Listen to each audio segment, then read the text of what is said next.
When the pizza assignment is questioned, the only answer that this board and superintendent like to use is, it was a mistake. The definition of mistake is an action or judgment that is misguided or wrong.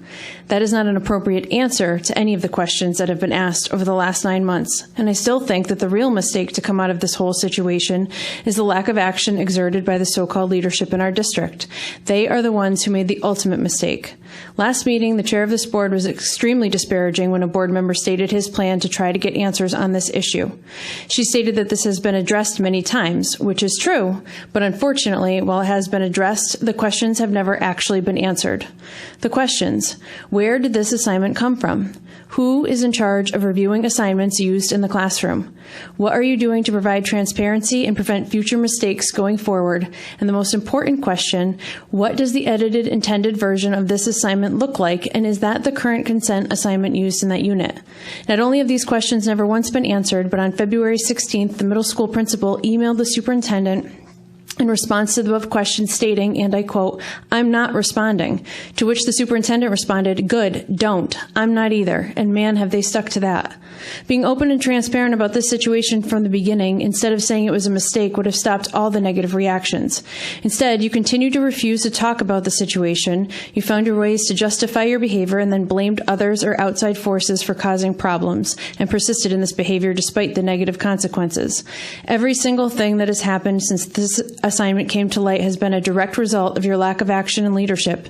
It continues to be that simple. The answers to these questions that parents and residents have asked should have been addressed from the very beginning, and that is how open, honest, transparent adults that are entrusted to run a school system react to such a mistake. Instead, you have ignored, shamed, and belittled, and that was blatantly obvious after the last meeting. I want to remind this board that it very specifically states in your policies that any resident, taxpayer, employee of the board, or citizen with an interest in our school system may address the board on issues concerning the schools. You do not have to just be a parent of children in the school system to address issues. The ones who continue to speak out are not the only ones who want transparency. Parents and residents at home continue to watch, waiting for these answers as well.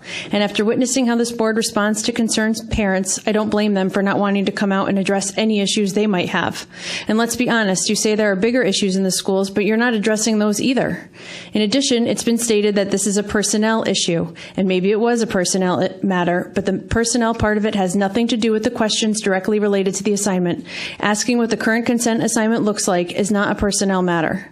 I've spent my time in this chair respectfully asking questions that concern me as a parent, directing my questions and concerns to the board and superintendent. Meanwhile, others have sat in this chair, and as of late, the chair of this board, and stated that since I have removed my children from this school system, that I have no say. Thank you, Ms. Marquez. Your time is up.